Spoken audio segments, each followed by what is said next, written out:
Pada Romo Vincent, waktu kami persilahkan.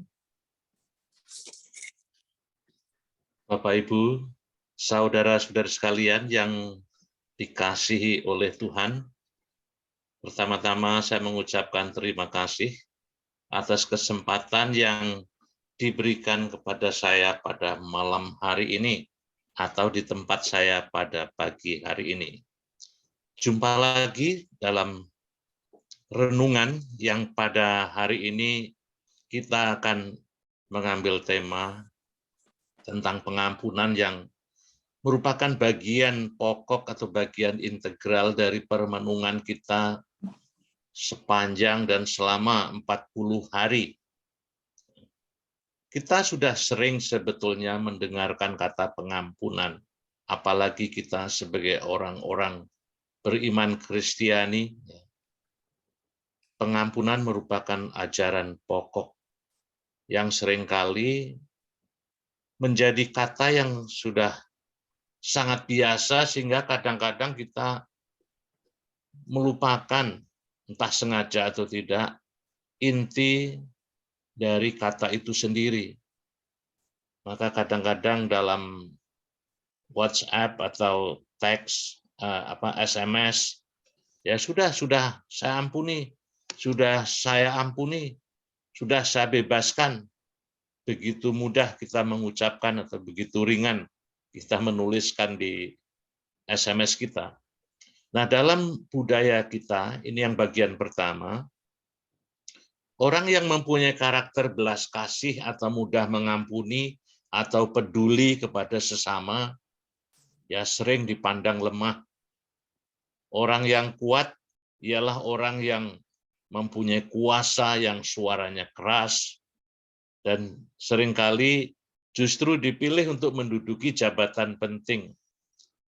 Kita semua masih ingat bagaimana dulu ya Presiden Jokowi ketika masih jadi gubernur, ya mulai dengan ide awal belusukan istilahnya, diteruskan oleh wakilnya yang kemudian juga menjadi gubernur DKI Jakarta, Ahok, ya belusukan, bongkar tempat-tempat kumuh, memperkenalkan sistem pembangunan kota yang baru, tata masyarakat yang baru, tetapi justru dicap ya, pencitraan, dan seterusnya. Dan ini bukan hanya di kalangan pejabat, tetapi juga terjadi di kalangan masyarakat biasa. Banyak orang, mungkin kita juga kadang-kadang terpengaruh. Ya. Orang tua mengalami kesulitan bagaimana mendidik anaknya, mengajak mereka pergi ke gereja, dan lain sebagainya. Sebaliknya mereka justru ya minat pada acara-acara televisi yang seringkali justru menyisipkan nilai-nilai yang kurang mendidik. Maka dapat dibayangkan ya betapa berat bagi Bapak Ibu untuk mendidik anaknya pada era digital ini. Ketika banyak generasi muda kita ini tidak tertarik pada hal-hal rohani, pada hal-hal yang sifatnya mendidik, pada hal-hal yang dapat kita jadikan bekal untuk mengisi masa yang akan datang. Mereka lebih tertarik mengikuti keinginan sendiri dan terbuai oleh aneka produk ya dewasa ini, salah satunya yang sudah lengket kebanyakan ya di tangan anak-anak kita, yaitu HP. Ketika saya belum pindah kemari, saya bertugas di antara suku Indian. Ini singkat cerita, ada anak gadis datang kepada ibunya suatu malam, "Ma, tolong saya dibelikan sebuah HP yang sederhana ya tidak apa-apa." Tetapi mamanya berjanji, "Ya sudah Ma, nanti Nak, kalau Mama sudah gajian." Ya. Hari berikutnya demikian, mengingatkan mamanya lagi. Janji mamanya tetap sama, nanti Mama belikan satu HP kalau Mama sudah gajian. Hari ketiga, anak gadisnya ini yang berumur 15 tahun ini bicara hal yang sama lagi. Mamanya menjawab agak kesal. Apa yang terjadi Bapak Ibu dan saudara-saudari? Ketika sarapan pagi anak gadisnya ini tidak muncul. Dan ini orang Indian, jadi rumahnya kecil, ya karena memang orang Indian itu kebanyakan tidak punya pekerjaan, tapi mendapat subsidi dari pemerintah setiap kepala $800 Amerika. Nah, kembali ke gadis tadi, ya ketika ibunya sudah selesai sarapan, dia menengok ke kamar gadisnya di basement, di lantai bawah tanah ini. Apa yang terjadi? Gadis belia yang berumur 15 tahun itu menggantung diri. Ya. Itu cerita tragis, ya, bahwa ini hanya menggambarkan bahwa orang muda banyak yang terobsesi harus memiliki HP. Ya. Dan kadang-kadang tidak berteman secara wajar, tetapi berteman dengan orang lain di seberang melalui HP. Maka tidak heran kadang-kadang ada satu anak duduk bisa tertawa luar biasa, tetapi tidak ada teman fisik di sekitarnya. Kedua,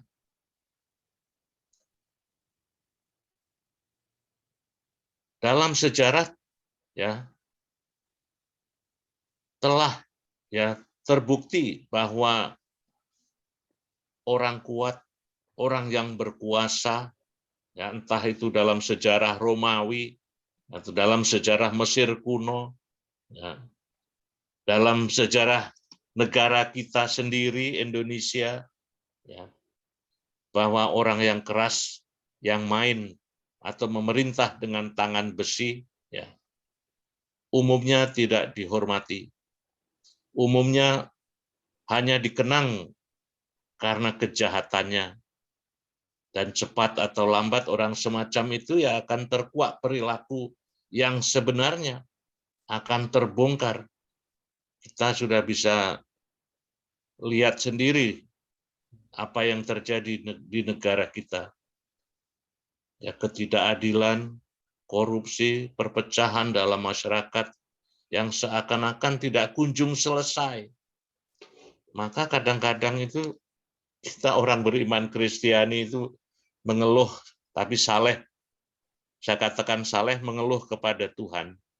Tuhan kami itu sudah berdoa untuk keluarga kami, untuk negara kami. Kok negara kami itu tidak maju-maju? Banyak yang menulis demikian. Mengapa hal itu terjadi? Karena ada pihak-pihak yang memanfaatkan entah itu agamanya atau kekuasaannya, ya, untuk meraup keuntungan demi keluarganya, kelompoknya, dan juga demi ya, dirinya sendiri. Sejarah juga telah menunjukkan kepada kita pemerintahan, entah itu era Uni Soviet, sekarang ada era Vladimir Putin, ya, yang dari yang kita baca seakan-akan tidak punya belas kasih, tidak punya belas kasihan. Sebaliknya orang-orang seperti Mahatma Gandhi, seperti Buddha, seperti Yesus, ya, yang adalah Mesias, seperti Maximilianus Maria Kolbe, yang rela mengorbankan hidupnya untuk menyelamatkan satu keluarga yang mestinya dieksekusi pada zaman Perang Dunia Kedua di Polandia itu.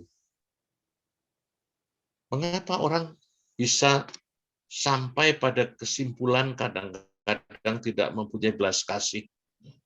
Karena hidupnya tidak terorientasi pada Tuhan, tetapi terorientasi atau terarah pada diri sendiri. Apa yang sering disebut egosentris, ya, berpusat pada diri sendiri. Mulai dari kerakusan, ya, sikap yang tidak adil,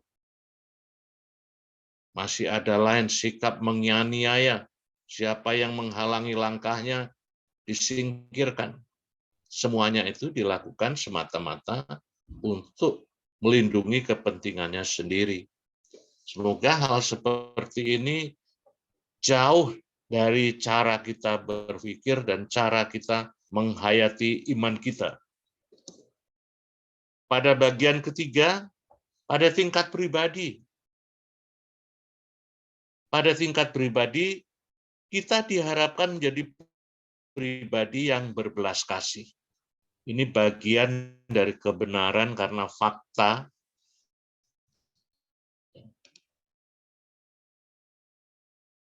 Kita semua adalah orang-orang berdosa. Berdosa tentu kita memerlukan belas kasih. Dan belas kasih yang kekal hanya berasal dari Allah sendiri. Kita bisa berbelas kasih karena kita mengandalkan Allah, karena iman kita. Tetapi itu tidak bisa dikatakan abadi seperti belas kasih Tuhan sendiri. Karena Tuhan adalah abadi, tidak pernah berubah, maka itulah yang terjadi. Seperti sering kita dengarkan kan nanti malam Paskah, jadilah terang, maka terang itu jadi. Tali takum, bangkitlah, sembuhlah, terbukalah, dan sembuh. Sebenarnya, sembuh dalam arti yang sebenarnya, bukan sembuh palsu atau kesembuhan palsu, pura-pura, dan seterusnya. Kita sebagai manusia yang hidup dalam daging ini mempunyai banyak kelemahan. Maka tema pengampunan sebetulnya mengingatkan kita, khususnya selama 40 hari, bahwa kita hanyalah debu, bahwa kita hanyalah segumpal daging yang penuh dengan kelemahan. Namun, kita yang penuh dengan kelemahan ini tak selamanya harus tunduk pada kuasa dosa. Ketika kita bermetanoia, ketika kita bertobat, tidak lagi mengandalkan ego kita, tetapi mengandalkan kuat kuasa Allah, maka dimungkinkan bagi kita untuk meraih kesucian, untuk keluar atau mengeluarkan diri kita oleh pertolongan rahmat ilahi dari lumpur-lumpur dosa. Nah, ini yang menjadi proyek kita selama 40 hari ini. Bergumul untuk semakin dekat dengan Allah, sumber kesucian. Orang yang salah tidak harus dihakimi atau dikutuk. Kita kan cenderung mengutuk, dikit-dikit mengutuk, dikit-dikit bersumpah. Kalau kita ikuti dalam berita di surat kabar atau aneka media. Tetapi marilah kita menjadikan diri kita sebagai pribadi yang mudah mengampuni, juga membuka pikiran dan hati kita untuk merindukan pengampunan yang datang dari Tuhan sendiri. Supaya kita tidak hanya diperdamaikan dengan Tuhan melalui pengakuan dosa dan doa-doa refleksi, meditasi, retret, dan doa-doa seperti ini, tetapi juga diperdamaikan dengan sesama. Karena kita bisa saja mengaku damai dengan Tuhan, tetapi realisasinya kita tidak berdamai dengan sesama. Itu omong kosong. Damai dengan Tuhan selalu dalam doa kita diikuti dengan kehendak baik untuk berdamai dengan sesama. Orang yang salah sekali lagi tidak harus dikutuk atau dihakimi, tetapi diampuni dengan memberi kesempatan kepadanya untuk membuka pikiran dan hatinya, untuk dibentuk sekali lagi oleh Tuhan melalui belas kasih-Nya. Seperti dalam lagu kalau ikut karismatik itu, tanah liat di tangan Tuhan itu, yang dibentuk menjadi periuk itu. Kalau tidak salah lagunya begini, singkat saja. Bagaikan bejana Gitu kan? Aku dibentuk, gitu kan? Demikian diriku di tanganmu. Lagu nanti mungkin bisa dilihat di YouTube. Lagu yang sangat terkenal itu untuk meditasi, untuk renungan. Nah, akhir dari bagian ketiga ini, marilah saudara-saudari, Bapak Ibu, kita membuka pikiran dan hati kita untuk dibentuk, ya, untuk dibuka sekali lagi, bermetanoia, ya, sekali lagi, agar kita semakin dekat dengan Allah yang membentuk kita, yang memberikan rahmat-Nya kepada kita dari waktu ke waktu. Terlepas kita itu terbuka atau tidak, tetapi Allah tidak pernah berhenti mencurahkan rahmat-Nya kepada kita. Pada bagian keempat, belas kasih itu bukan usaha kita. Kadang-kadang kita mengklaim, ya, kita adalah orang pengampun, kita adalah orang yang penuh rahmat. Nah, tunggu dulu, ya, kita orang yang baik. Kita tidak dapat menciptakan kebaikan, kita tidak dapat menciptakan rahmat. Yang dapat kita lakukan adalah membuka pikiran dan hati kita terhadap rahmat yang dicurahkan kepada kita setiap waktu oleh Tuhan. Jadi inisiatifnya bukan berasal dari kita, tetapi berasal dari Allah. Seperti kasih itu Allah memberikan kepada kita bukan karena kita merengek-rengek, tetapi Allah yang penuh kasih, yang hidup.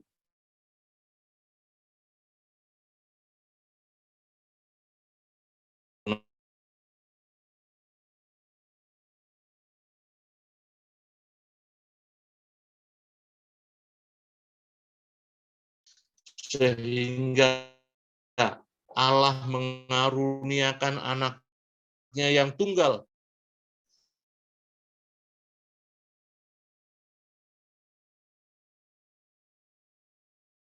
Dari situ digambarkan bahwa Allah tidak tega, sehingga Ia mengutus Yesus. Umatnya menerima, apakah umatnya itu welcome, menyambut Yesus Sang Juru Selamat itu dalam hidup kita. Nah, ini yang sekali lagi menjadi perjuangan kita. Jadi belas kasih, sikap bermurah hati, itu Allah anugerahkan kepada kita. Kita dapat bersikap berbelas kasih, tetapi tidak bermurah hati, nah itu namanya kejanggalan.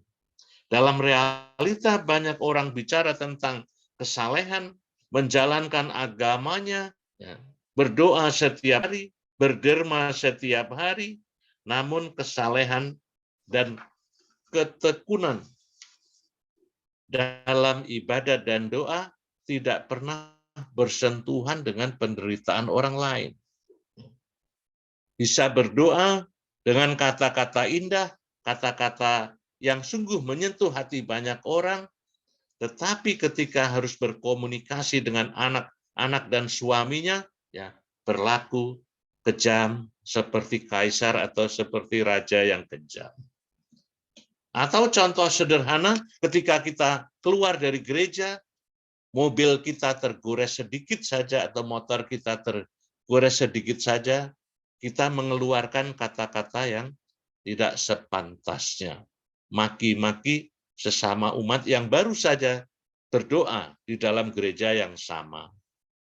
Semoga hal demikian ini dapat kita hindarkan setiap kali kita mengalami konflik dengan sesama. Belas kasih mengalir dari kehidupan seseorang bukan karena usahanya sendiri, karena ia membangun relasi spiritual melalui doa-doa, devosi, refleksi dengan Tuhan. Bentuk ungkapannya bisa bermacam-macam. Mulai doa sederhana, membaca buku-buku rohani, devosi, bersiarah, ekaristi, meditasi, sharing pengalaman, dan lain sebagainya. Bagian kelima, berbelas kasih dan bermurah hati adalah dua hal yang tidak dapat dipisahkan. Orang mengaku berbelas kasih, tetapi mendermakan dari apa yang dimiliki untuk meringankan beban sesama, dilakukannya dengan setengah hati misalnya. Jadi omong kosong. Menjadi pamer performance yang tampak di luar, tetapi tidak keluar dari hati yang tulus.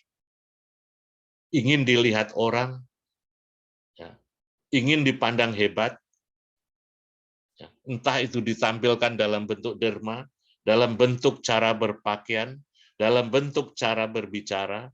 Ya. Jadi kepalsuan dapat ya diserupakan dengan berbagai macam cara ya kita bertindak, dan cepat atau lambat orang akan mengenali ini berderma asli atau berderma palsu. Ini orang berbicara keluar dari hatinya, mau memberi nasihat atau sebetulnya mau memperalat. Orang yang berbelas kasih itu diberkati. Maka ketika ia memberi sesuatu kepada sesama, ia melihat dirinya bukan sebagai tokoh hebat, bukan sebagai raja, bukan sebagai orang yang egois, tetapi sebagai perpanjangan Tuhan untuk menjadi saluran berkat-Nya. Semakin sering ia berbelas kasih, semakin sering pula ia yakin bahwa ia diberkati oleh Tuhan. Sekali lagi, kalau apa yang dia berikan itu keluar dari hati dan pikirannya yang murni, bukan untuk show off atau untuk pamer, atau untuk pencitraan, atau untuk apa itu kalau orang sering bilang tebar-tebar pesona. Bagian ke-6, mengampuni. Orang yang mengampuni, ke-1, ia sadar akan kelemahan sebagai sesama, sebagai manusia. Ya. Jadi tidak berangkat dari karena saya benar saya mengampuni dia, bukan. Kalaupun saya benar, tetapi saya adalah manusia. Sekali waktu ya ada kemungkinan untuk jatuh karena kita tidak abadi. Sekali waktu kita di atas, kalau pakai filsafat roda, sekali waktu kita di bawah. Secara kodrati manusia bisa bersalah. Tetapi jauh lebih penting ialah bahwa kesalahan itu disadari dan diolah demi hidup yang lebih baik. Bukan ditutup-tutupi, tetapi diolah. Kedua, dengan mengakui kesalahan, ia menyadari bahwa ada kuasa yang mampu memberikan pengampunan secara total. Bukan bukan pengampunan sehari. Seperti kadang-kadang kalau kita ketemu calon baptis atau calon komuni pertama, tanya, Romo, kalau saya mengaku dosa, hari itu dosa saya habis total ya? Iya. Makanya pergi kepada pastor untuk mengaku dosa, dosamu diampuni. Tetapi tidak hanya hari itu selesai upacara lalu nanti berdosa lagi aman-aman saja, bukan itu. Itu hanya bagian dari proses panjang yang menjadi pergumulan. Dosamu habis total, tetapi tidak berarti kau ongkang-ongkang kaki, kongko-kongko, tidak peduli akan kehidupan selanjutnya. Dosamu tetap ada di sana dengan cara demikian, karena tidak diikuti oleh pertobatan yang konkret. Pengakuan dosa itu upacaranya, tetapi proses panjangnya terletak pada pribadi yang mengaku dosa. Apakah hidupnya semakin lebih baik atau mengulangi dosa yang sama seperti kita dengar dalam jalan salib. Kita jatuh pada dosa yang sama. Semoga itu tidak terjadi pada kita. Ketujuh, dalam Alkitab ada banyak gambaran bagaimana orang-orang yang sudah diampuni dosanya dipenuhi dengan berkat. Ya, contoh yang klasik adalah Santo Paulus yang tidak pernah bertemu dengan Tuhan Yesus. Bahkan digambarkan justru dia sebagai penganiaya. Tetapi oleh karena peristiwa yang dia alami itu, dia bertobat, ya, menjadi pengikut Yesus. Lebih dari itu, dia memberitakan, ya, kabar gembira, memberitakan siapa Tuhan itu, ya, sampai ke ujung-ujung bumi. Ujung-ujung bumi paling jauh waktu itu ya Roma. Nah, sebaliknya orang yang hidupnya jauh daripada Tuhan digambarkan sebagai orang yang terkutuk. Ini yang terkenal dari Nabi Yeremia itu. Digambarkan sebagai orang yang beriman, yang mengandalkan Tuhan adalah orang yang hidupnya jauh daripada Tuhan. Tetapi orang yang mengandalkan Tuhan diibaratkan sebagai pohon yang tumbuh di tepi batang air. Daunnya hijau, buahnya lebat, tidak pernah mengalami musim kering. Siapa tidak senang hidup seperti ini? Ya, seperti dalam lagu itu, Tuhanlah gembalaku. Ya, aku terjamin selalu. Ya, sasaran kita atau tujuan hidup kita ya hidup yang demikian. Hidup yang berguna, hidup yang menghasilkan buah. Kalau kita pinjam dari Injil Yohanes, ranting-ranting yang tidak berbuah akan dipotongnya dan dicampakkan ke dalam api yang tak kunjung padam. Tentu kita tidak ingin hidup sebagai ranting-ranting yang tidak menghasilkan buah. Tentu kita ingin menjadi ranting-ranting yang menghasilkan buah. Untuk itu kita perlu menopang hidup kita, ya, terbuka pada Allah melalui doa-doa seperti yang baru saja kita lakukan.